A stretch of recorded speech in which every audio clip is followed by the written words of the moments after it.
Welcome to the course on advanced machining processes. Today we are going to discuss on ultrasonic machining process. So this is the organization of my lecture. Okay. So first we shall discuss about that introduction of this ultrasonic machining, then working principle of ultrasonic machining process, then elements or components of ultrasonic machining experimental setup, and then parametric analysis, whatever parameters are there, then that effect of each parameter on the process performance we shall discuss, and then process capabilities and application of this process we shall discuss, and then we shall discuss about the material removal model. So there are different kinds of models are there for material removal. Okay, so we shall discuss the mathematical formulation of this ultrasonic machining process for material removal. Okay, so first we have to know what is ultrasonics. Okay, so when there is a vibrating waves having frequency greater than the upper frequency limit of human ear, then it is called a ultrasonic frequency. So basically that limit of human ear is 16 kilohertz or 16,000 hertz. Okay, so when this frequency of vibration is more than 16 kilohertz, then we can call that vibration as ultrasonic frequency. Okay, so there are two types of frequency waves. There are two types of waves. One is longitudinal wave and another one is the shear wave. So longitudinal wave, we generally use longitudinal wave for machining purpose in case of ultrasonic machining process. So there are shear waves also there. So in case of ultrasonic machining process, we generally neglect the shear wave. Okay, so longitudinal waves is used for ultrasonics, and this kind of longitudinal wave it can easily propagate in solids, liquids, and also in gases. So what is longitudinal magnetostriction? Okay, so this magnetostriction or this kind of longitudinal wave can be generated by magnetostrictive type transducer. Okay, so what is longitudinal magnetostriction? If a ferromagnetic material is placed in a continuously changing magnetic field, so it results in a change in length of the transducer.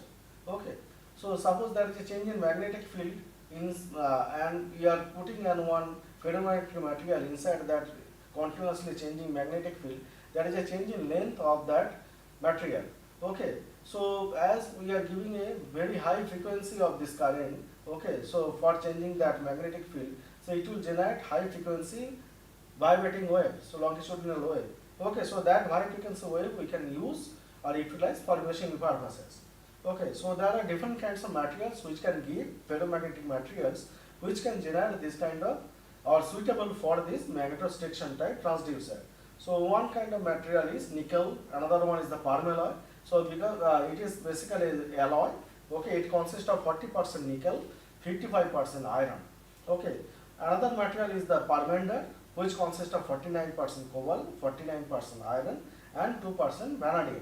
Okay, so these materials are made of laminated sheets. Why you are using these laminated sheets? Because we are using AC current. Okay, so in case of AC current, there is a eddy currents are generated. So to reduce that losses due to the eddy current, so these materials are actually made of laminated sheets. Okay, so what is ultrasonic transducer? Ultrasonic transducer, it converts any kind of form of energy into the ultrasonic waves. So electrical energy, it may be electrical energy. Okay, so electrical energy, it is converted into the mechanical energy, that is a high frequency vibration. So in case of magnetostrictive type transducer, that electrical energy is converted to the high frequency mechanical vibration. Okay, so what is the working of ultrasonic machining system? So there is a AC power supply, which AC power supply. Okay, so this AC power supply is connected to the ultrasonic waves generator. So this ultrasonic wave generators, it takes power from a AC power supply, then it is connected to a ultrasonic transducer.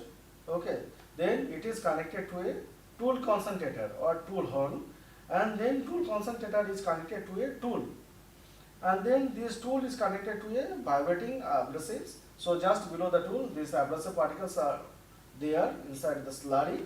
Okay, and then these vibrating abrasives these abrasive particles hit the workpiece surface, and because of this kinetic energy gained by these abrasive particles and due to the hammering action of these abrasive particles, so there is a tiny chips are generated from the workpiece surface. So thousands of craters are formed on the workpiece surface, and we can get the replica of the tool to be produced. Now this is the schematic diagram of ultrasonic machining process. Okay, so now here you can see this is the transducer winding. Okay, so here this is the transducer winding is there. Okay, so inside there is a ferromagnetic material or ferromagnetic material is there. Okay, so when we are giving a high frequency current, okay, so this high frequency current is generated in the ultrasonic wave generator. So this ultrasonic wave generator, this work of this ultrasonic wave generator is that it takes current power supply from it takes the power supply and generate high frequency waves. Okay, so high frequency current it generates. Okay, so this is the these coils actually high frequency currents are passing through these coils, and because of this ferromagnetic material, there is a change in magnetic field in the ferromagnetic material, and its length is changing.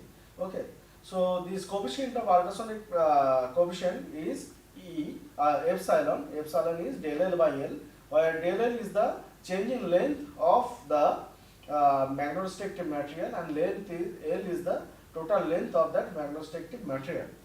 So now this transducer it is connected to a concentrator. Okay, so now this concentrator is connected to a tool holder, and then this tool holder it is connected to a tool. So this is the tool here, and this is the nozzle which is supplying the slurry in between this tool and this workpiece. So this is the nozzle here. Here we are using it is shown here cylindrical nozzle is shown here, and in between this tool and workpiece this slurry is supplied by this nozzle, and this slurry consists of this water. Okay, generally water is used as a slurry, and these abrasive particles of different sizes, abrasive particles are mixed with this slurry. Okay, so here this is the gap between this tool and the workpiece. So this gap is generated because this slurry it is provided by the nozzle here. Okay, so through this nozzle slurry is provided, and there should be a gap between the tool and workpiece for that slurry to come outside the working zone or machine zone. Okay, so this is the total experimental setup of the ultrasonic machining process. Here you can see this is a concentrator is used. Why this concentrator is used? Because whatever this transducer is generating this amplitude, it is not sufficient enough to machine the workpiece surface. That's why it is connected to a concentrator. So this working principle means working of this concentrator is that it amplifies the amplitude of vibration of whatever transducer is generating. Okay. So this concentrator has to be vibrated with a this concentrator has to be vibrated with a natural frequency of the system. Okay. So now working principle of this ultrasonic machining process. So there is a electric energy of high frequency is converted into a mechanical vibration through a transducer. So still now we have discussed this magnetostrictive type transducer. So this mechanical vibration is transmitted to the abrasive particles in the slurry via energy focusing device or horn or concentrator or tool assembly, and these abrasive particles just below the tool actually it gains the kinetic energy. Okay, so that is a this tool is vibrating with a very high frequency. Okay, so it is more than 16 kilohertz. Okay, so now just below the tool there is a slurry is there. This slurry consists of abrasive particles. Because this transducer this tool is vibrating with a very high frequency, these abrasive particles are just below the tool. Okay, so it is hit by this tool. These abrasive particles is hit by the tool, and these abrasive particles gain kinetic energy which is equal to the half mv square, where m is the mass of these abrasive particles and v is the velocity of these abrasive particles. Okay, so because of this kinetic energy is gained, these abrasive particles, after getting this kinetic energy, it may hit another abrasive particle, or it may directly hit the workpiece surface. Okay, so one more thing we want to say here, this ultrasonic machining process, it is suitable for very brittle and hard material. So when these abrasive particles are hitting the workpiece surface, this material is removed by the brittle fracture from the workpiece surface. So each and every tiny abrasive particles which are hitting the workpiece surface, this material is removed by the brittle fracture, and tiny chips are actually generated from the workpiece surface. Very small tiny chips are generated from the workpiece surface. Now you consider there is a tool, it is a bigger diameter, just below the tool so many abrasive particles are there, and this tool is vibrating with a very high frequency, so 16,000 kilohertz, 16,000 times per second. So how many attacks are there by the abrasive particle on the workpiece surface?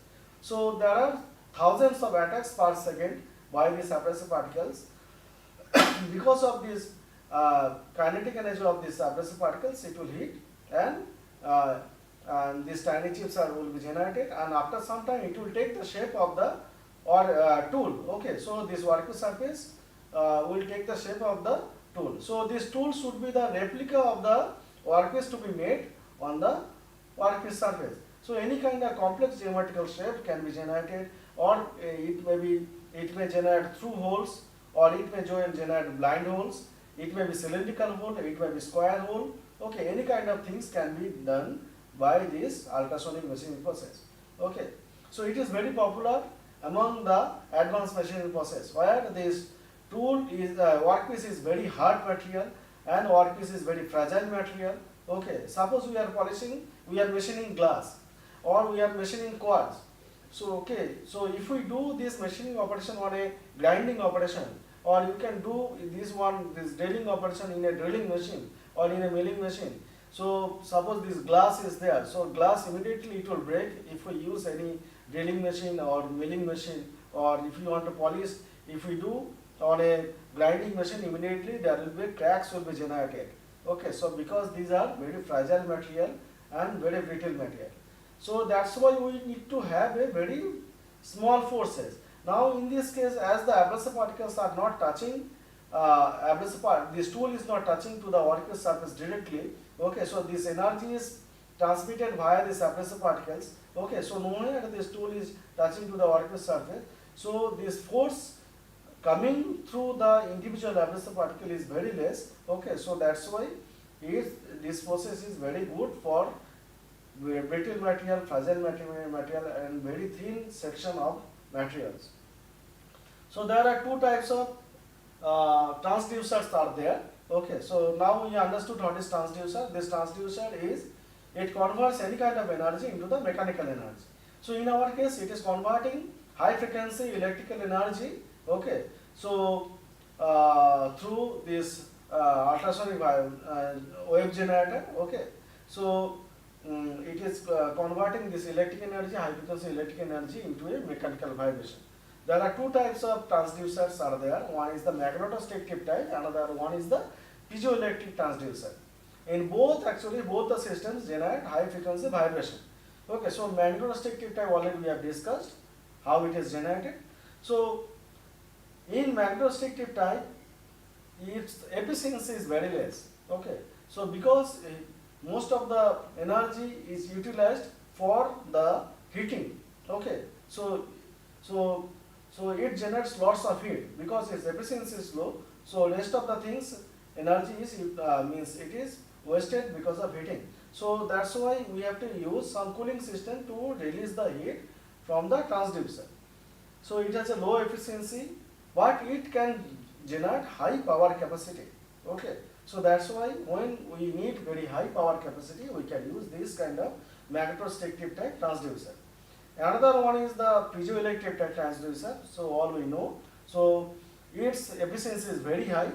So that's why we don't need any cooling arrangement, and that's why it does not have any heat damage liability, but its power capacity is very less. So piezoelectric transducer like suppose quartz. So if we pass a current through this piezoelectric material, it expands. And the reverse thing is that if we compress this piezoelectric material, it generates currents. So we are using the opposite thing. Okay. So when some electrical energy is passing, okay, so this piezoelectric material will expand. Okay, so this concept of this piezoelectric material is utilized for generating high frequency vibrated wave. Okay, so there are different kinds of force or erosion, different kinds of models are there for material removal. So first one is the erosion model, which is called model A. Second one is the colliding or sliding model, sliding of abrasive model, that is model B. And third one is the small scale removal action by exciting abrasive. Okay, so that is called model C. So in model A, erosion model, the size or diameter of the craters which are generated, it is 0.5 to 5 micron. Okay, so it is quite high. And for this colliding or sliding abrasive mode or model B, mode B, so the size of the craters generated is 0.3 to 1.5 micron. And for the small scale removal action, the size of the craters are generated, this is 40 to 60 nanometer, which is very less. And depth of the crater which is generated into the workpiece surface by each abrasive particle, in case of erosion model it is 0.5 to 1 micron, and in case of colliding or sliding of abrasive or mode B, it is 0.01 to 0.3 micron, and in case of small scale removal action, okay, so it is in mode C, it is 3 to 6 nanometer. So shape of the geometry of the surface generated in case of mode A, it is, or craters, geometry of the craters generated, it is in the round marks. And for colliding or sliding or mode B, it is irregular shape marks or weight shape pits or sketches. And in case of mode C, it is nanoscale marks. So this information is taken from this reference material symbol mechanism in non-contact ultrasonic abrasive machining process by Y. Aichia et al., which is published in WIR, that is an international journal.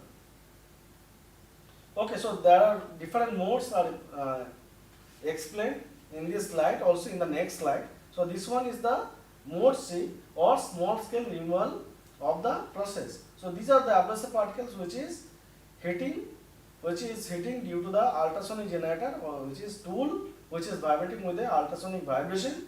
So this is the direction, longitudinal direction of this vibration. So this is the acoustic streaming of this wave along this longitudinal direction. So because of heating by this ultrasonic means this tool, these abrasive particles are coming towards the workpiece surface, and it will make these tiny small chips on the workpiece surface. So these are the processing marks. So these are the exciting abrasive particles. Okay, so small scale removal process is shown here. So in the next slide, all the three modes. So in this slide, all the three modes actually it is shown. So this is the first mode here. So which is in mode C here, because of this exciting abrasive. Okay, small scale removal action here, almost spherical shape is generated on the workpiece surface. Now this is the mode B, and mode A is shown here. So this is shown. This is due to the cavitation effect. Okay, so cavitation effect is there because it is vibrating. This tool is vibrating with a very high frequency. Okay, so there may be volume or pressure may be created just below the tool here. So here pressure may be created when these bubbles actually collapse. Okay, so then these abrasive particles it moves with a very high velocity because of this collapse of these bubbles. Okay, there are two modes are there. So this is the one mode, this is colliding or sliding mode. Okay, so this is mode B, and here this is the mode A, this is the erosion mode by this cavitation effect. So now we have discussed there are three modes, that is the small scale mode, colliding mode, and this is the erosion mode. Okay, so in this erosion mode you can see bigger size craters are generated, and this colliding mode, medium size uh, craters are generated, and in case of smaller scale removal, mode C, small scale removal is generated. Craters are generated from the workpiece. So now we have to discuss what are the different parameters of this ultrasonic machining process. Okay. So now we can think of this. The tool is the most important parameter. Okay. So this geometry of this tool should be the replica of this workpiece you want to generate on the workpiece surface. Okay. So tool is one of the main parameter. Machining parameter. Tool is one of the main parameter. Okay. So now slurry is the another parameter. Okay. Now workpiece is another parameter. Machine is another parameter, and tool holder is the another parameter. So these are the 5 parameters are there. So each parameter, it consists of several other parameters. So these are the 5 major parameters are there. So what is the performance characteristics of ultrasonic machining process? There are 4 performance characteristics or output of this ultrasonic machining process. So one is the material removal rate. Okay. So at which rate material is removed from the workpiece surface.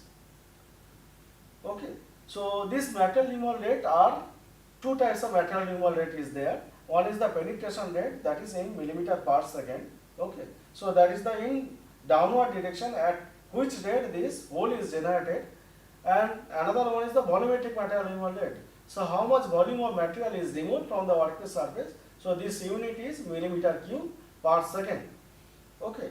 So the first output parameter is material removal rate. Second output parameter is the tool wear rate. So tool wear rate is expressed as tool wear rate means because this tool is also hitting the abrasive particles, so there is a wear of this tool also there. So we want to minimize as less as possible, because if there is a high rate of wear of this tool, whatever abrasive particles are there, it may hit to another surface where we don't want any machining. So tool wear rate also one of the performance characteristics of this process. So cutting ratio or ratio of material removed by the workpiece by ratio of material removal rate from the tool. So material removal rate by that workpiece divided by material removal rate by the tool will give the cutting ratio. And surface finish, obviously it is a very good, it is one of the main parameter. Okay. So high surface finish or means it is expected for for any engineering applications of the components. Okay. So now this slurry, there are different sub parameters are there for this slurry. So first one is the feeding mechanism. So how we are feeding this slurry into the workpiece tool and workpiece cap. So one thing we have shown that slurry you can feed by side.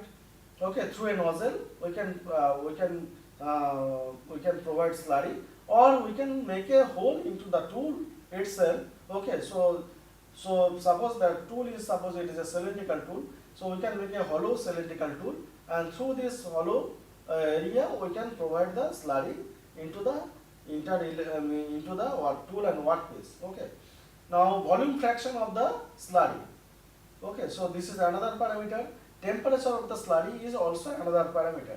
So temperature, actually because of this temperature, this viscosity of the slurry also changes. So that's why if viscosity changes, then it means its total property, slurry property changes. So temperature has to be maintained within a certain range.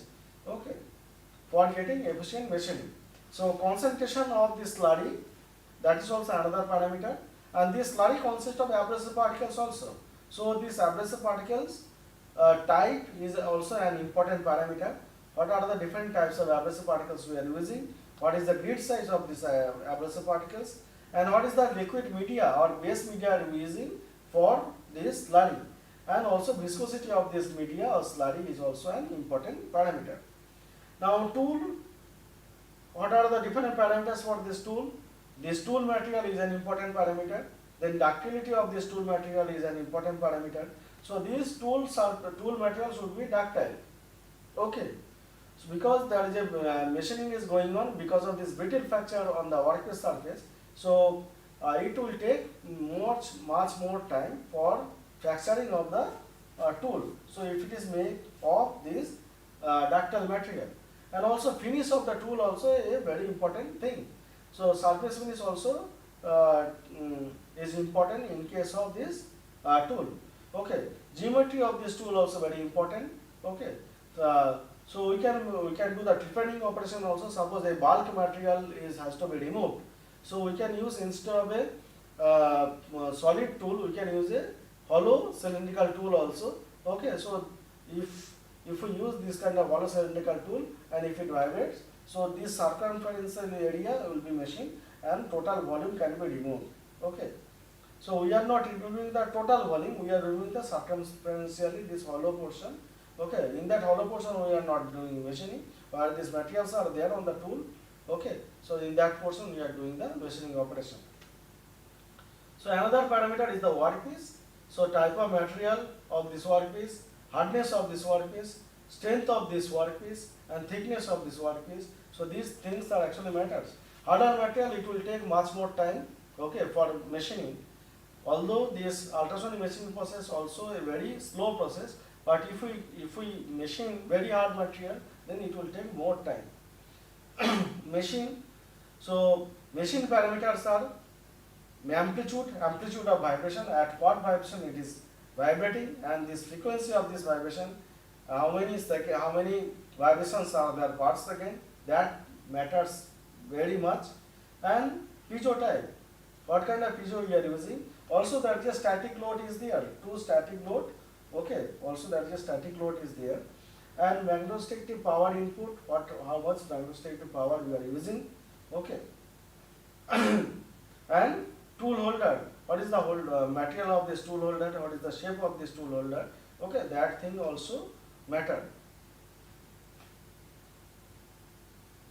Okay, so what are the elements of this ultrasonic machining experimental setup? So first one is the sine wave generator, second one is the transducer, third one is the tool holder, fourth one is the materials of this tool holder, and fifth one is the tool, and sixth one is the abrasives. So these are the 6 components of this ultrasonic machining experimental setup. Okay, so we shall discuss one by one each of the components of this ultrasonic machining system. Okay, so sine wave generator, it converts, our line frequency is 60 Hz, 50 to 60 Hz. It converts low frequency or normal line frequency of this current with a high frequency current. So high frequency, it is more than 16 kilohertz. So this sine wave generator, it converts this 60 Hz frequency of current to high frequency current. Okay, so now this high frequency current is fed to the transducer. Okay, so piezoelectric crystals are there, or quartz. So it's two types of transducer already we have discussed. So if we consider this piezoelectric transducer, so suppose this is materials are quartz, so it can generate up to 900 watt and its efficiency is 95%. And there are another kind of transducer we have discussed, that is magnetostatic type transducer. It's generate 2.5 kilowatt and its efficiency is 20 to 30%. It is very low. So we need cooling system. Okay. So maximum amplitude of vibration is 25 micron in case of magnetostatic type transducer. Now second one is the tool holder. So tool holder, I told that there is a concentrator is there. Okay. So this concentrator, it is used to amplify the amplitude of vibration from the transducer, because whatever transducer it is generating, it is very less. Okay. So that's why it should be connected to a concentrator. Okay. So suppose we don't need any concentrator, in that case we can use a cylindrical concentrator. Okay. Otherwise we can, if we want to get this amplification of this amplitude of vibration, in that case different kinds of methods are there. Okay, so different shapes are actually basically used, okay, for this concentrator. So tool holder, it may be amplifying type or non-amplifying type. So in case of amplifying, so its amplitude, it multiplies 10 times. So it tool holder actually it transmits the energy. So what are the different materials for the tool holder? Commonly used tool holder materials are monel, titanium, stainless steel. So these are the materials used for this tool holder. It has a very good acoustic properties, high resistance to fatigue, because this transducer, concentrator, it is supposed to it is in an environment of with a very high frequency vibrations are there. So it can generate fatigue cracking. So to resist that fatigue cracking, so this material should have resistant to the fatigue cracking. Okay, and that tool holder should avoid welding between the tool holder and transducer. So as it is vibrating with a very high frequency, there is a chances that this transducer will weld or stick together or join together with the concentrator. Okay, so attach tool holder and with the transducer with a loose fitting screws. So that is the one mechanism. Okay, so monel is the very good material for this transducer. Okay, so have a high brazing and acoustic properties and used for low amplitude application. So for high amplitude application we need to have resistance for good fatigue strength, or it should have very good fatigue strength. So tool material, it should be very soft material. Okay, so generally mild steel, stainless steel, brass, these are the ductile materials are used for this tool material. So it should have high wear resistance.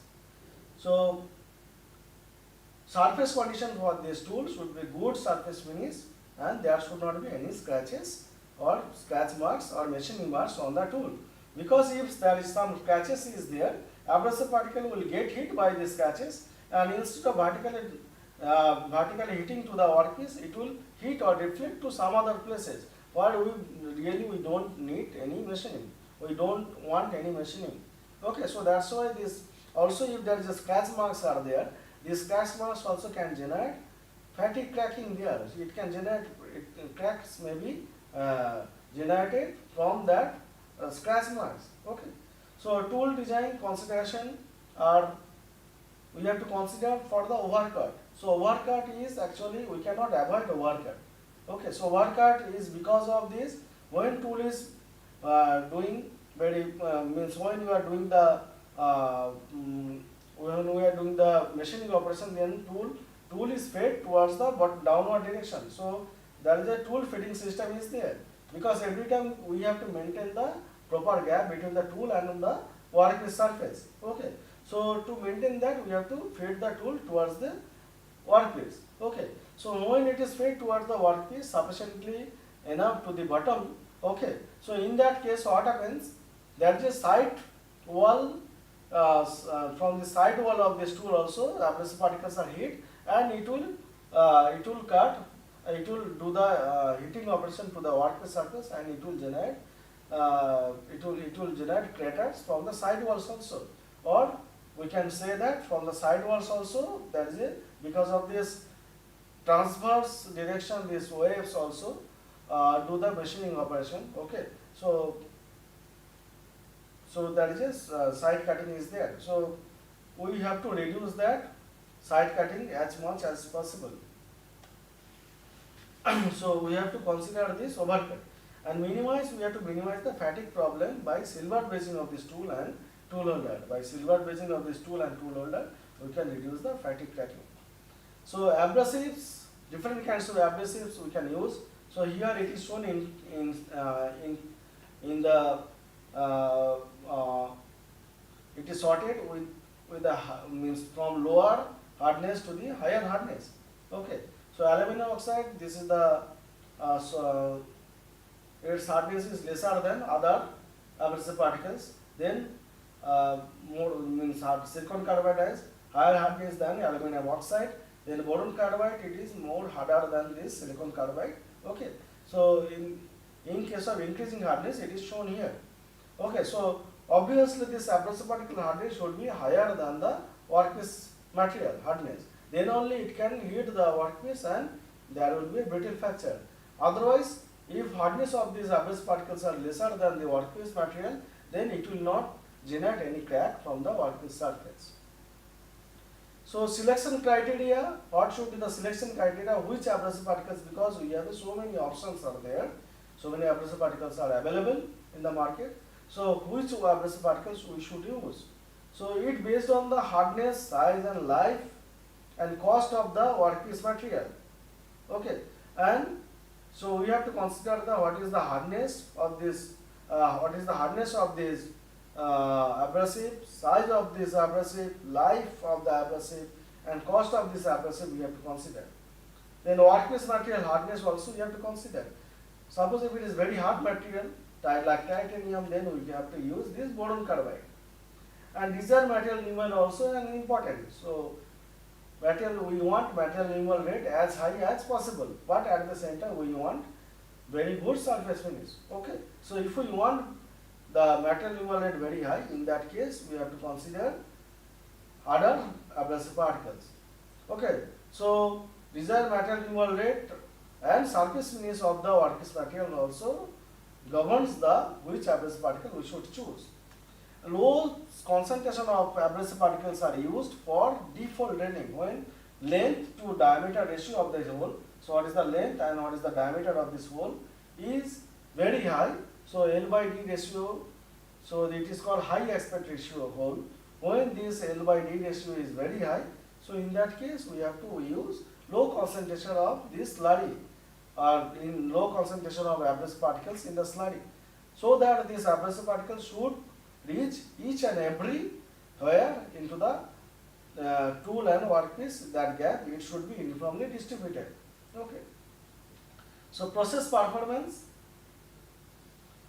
material removal rate and surface finish. Okay, grain size generally it is used 240 to 800 micron. Supply medium, what should be the base medium for this slurry? Water is the best medium is used. Okay, because of its low viscosity, it can pass to means in between the gap between the tool and workpiece. Okay, so other options for this base media is benzene, glycerol and etc. Okay, so now we have to do the parametric analysis. Okay, what are the effect of individual parameter? Okay, what is the effect of individual parameter, that we have to do. So that's why we need to do this parametric analysis. Okay. So main machine parameters are amplitude of vibration and frequency of vibration. Okay. So amplitude of vibration and frequency of vibration are the main machining parameter. So we can control from the machine this amplitude of vibration and frequency of vibration. Okay. So this is the plot having between this penetration rate, it is millimeter per second, or we can say this is the linear material removal rate. Okay, and with the amplitude of vibration. Now we can see if we increase the amplitude of vibration. Okay, so in that case what happens, this abrasive particle will get higher energy or higher kinetic energy because of higher velocity. Okay, so if we increase the amplitude of vibration, your material removal rate will increase, but after some time if you see, after it reaches the optimum value, okay, it stabilizes. Okay, so it stabilizes after reaching to a certain value. So if you increase the pressure or load, then also your penetration rate also increases. Okay, with the amplitude of vibration. Okay, so initially penetration rate increases up to a certain value. Beyond the optimal amplitude of vibration, it tries to stabilize, main reason being the constant force. So if we increase the amplitude of vibration, whatever static load we are using, that is fixed. So that's why whatever static load is using, that is fixed. So that's why, okay, so if we increase the amplitude of vibration, still after some time, after optimum amplitude of vibration is achieved, so there is a stall or it will stabilize. So now frequency of vibration, if we increase the frequency of vibration, you can see, okay, so penetration rate or linear material removal increases. Frequency of vibration, if we increase the frequency of vibration, so then per second number of hitting by this abrasive particle increases. So more number of abrasive particles per unit time are hitting, because it is this tool is vibrating with a very high frequency.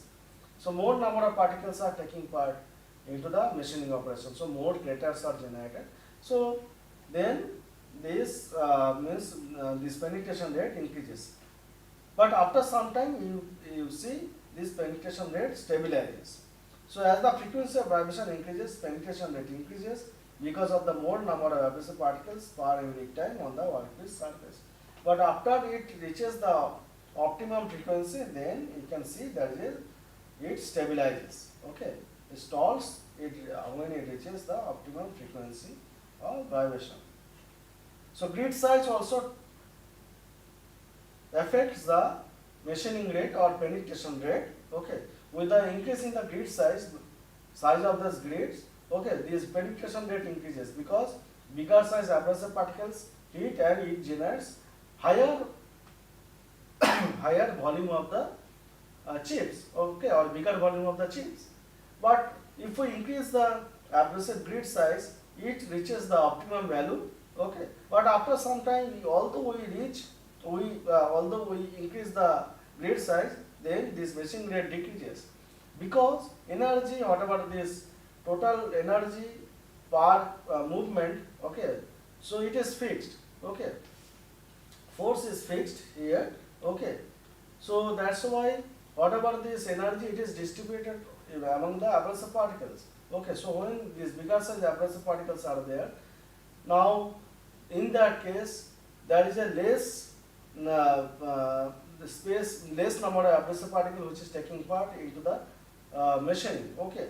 So then in that case also there is a reduction in the penetration rate. So that the force is constant. So that's why at different grid size, okay. So with a bigger, although there is a bigger grid size, but force is constant, okay. So that's why this machining rate reduces. Okay, so this is the plot for tool wear rate. Relative tool wear rate means workpiece hardness divided by tool hardness will give the tool wear rate, okay. So here in y-axis, that is the material removal rate or penetration rate. Now if we increase the wear rate or workpiece hardness by tool hardness, okay. So if we increase the workpiece hardness, okay, obviously your machining rate will reduce, okay. Or if we increase the if we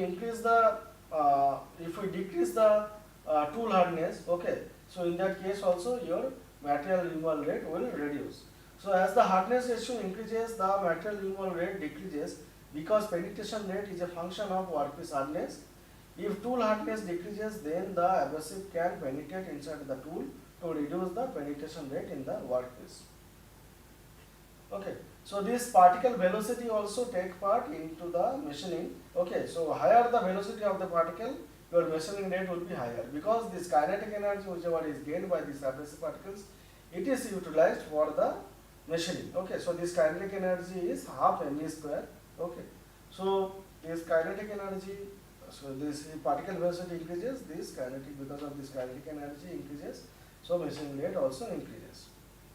Okay, concentration of abrasive particles. Okay, so if we increase the more concentration of these abrasive particles, okay, so in that case machining rate or linear material removal rate increases, but it reaches to an optimum value. After that it slightly reduces or stabilizes.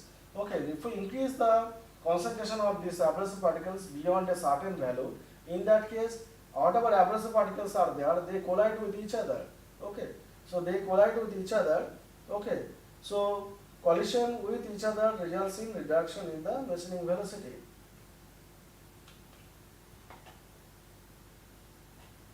So when concentration of this abrasive particle is too high, then lower impact velocity will be there. Because of this, it collide with each other.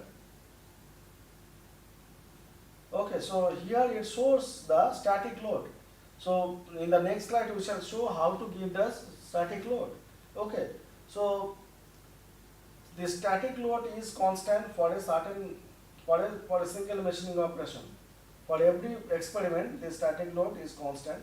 Okay, so now if we increase the static load from one experiment to next experiment, if we increase the static load, in that case penetration rate also increase, but after some time, after it reaches the optimum value, then it reduces. Okay, so this is the relationship between static load and penetration rate shows an optimum value. So optimum penetration rate increases with the amplitude of vibration. Now if we increase the amplitude of vibration, then optimum penetration rate also means so so it increases. Okay, optimum static load, it increases with the increase in the amplitude of vibration. So here every curve, so we are varying the static load here, so here also static load, but here tool diameter actually increasing. Okay, tool diameter is increasing in the bottom direction, so here it is lower tool diameter, this one is the bottom bigger tool diameter. So with the lower tool diameter penetration rate is high, for bigger tool diameter this penetration rate is less. Okay, so increasing the tool diameter decreases the penetration rate. So here we are increasing the tool diameter, the penetration rate decreases. So because this pressure decreases, okay, so increasing the static load increases the total force acting on the slurry or the impact force acting on each abrasive grain. Static load can be increased by counterweight, pivoted counterweight, spring or pneumatic or hydraulic means. Okay, so next slide we shall see what are the different way we can give the static load.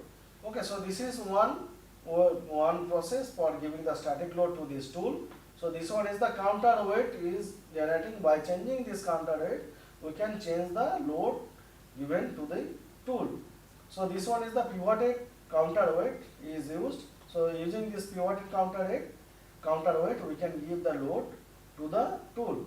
So this one is the spring loaded system. So using different spring constant, okay, different kinds of spring with a constant of elasticity, different constant of elasticity. Okay, so we can change the tool, we can change the load on the tool. Okay, so now another way of giving load is pneumatic or hydraulic.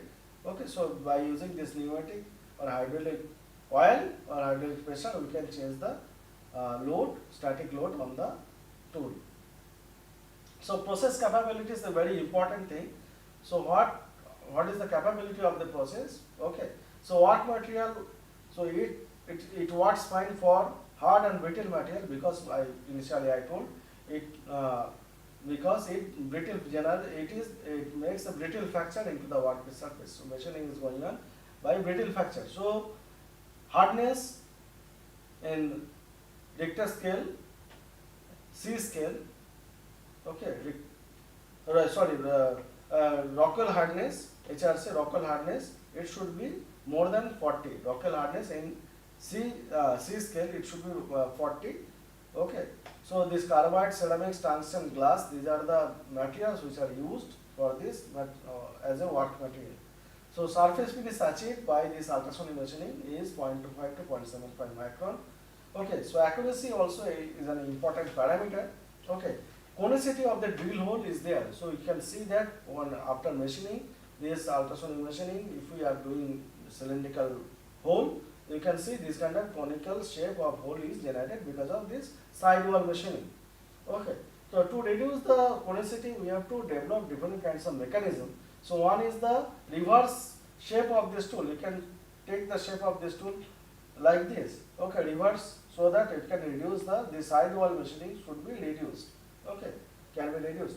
So this is called negative taper, and higher static load on the tool. If we use higher static load, in that case also conicity can be reduced. Outer roundness of this hole. So outer roundness, we know outer roundness is, suppose a circular thing is there, so we can consider it as a pen. It is a circular cross section. Although in naked eye it is it is shown as a circular, but if you see under microscope or if we attach a probe there, one machine is available, so you can see this is not perfectly circular.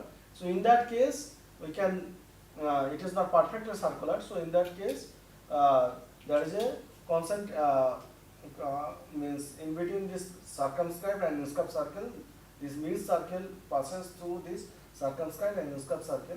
Okay, so this gap between these two is called the outer roundness. So this outer roundness is a major issue. So in ultrasonic machining, this outer roundness is a major issue in case of ultrasonic machining. Okay, tolerances of these holes are generated plus minus 25 micron. So upper length of the depth of the tool, depth of the hole is generated as 51 millimeter. Even up to 150 millimeter in very special cases can be generated, and aspect ratio can be achieved up to 40:1, which is very high. So process applications. So this machining process can be used electrically conducting and non-conducting material. Okay. So any kind of material we can machine, but that material should be brittle and hard material so that there is a brittle fracture can be done. Okay. So hard and fragile components, very thin components, fragile components like glass, quartz can be machined by this process, which is not possible by conventional machining, any conventional relay or milling machine. Also, multiple holes can be generated by this process. Multiple holes can be generated. To increase the efficiency of this process, we can generate multiple holes. Thousands of holes can be generated by a single operation. So, processing of silicon nitride turbine blades. So, these turbine blades, there is a cooling channels are there. Okay, and some holes may be generated for fixing purpose. That can be done by this ultrasonic machining process. Glass, ceramic, titanium, tungsten, these kind of materials are machined. So drilling, profiling are done by this process. Can be used in conjunction with the ECM, EDM, ECG, electrochemical grinding. So we can use as a this one in conjunction of other process as a hybrid process. Okay. So thank you.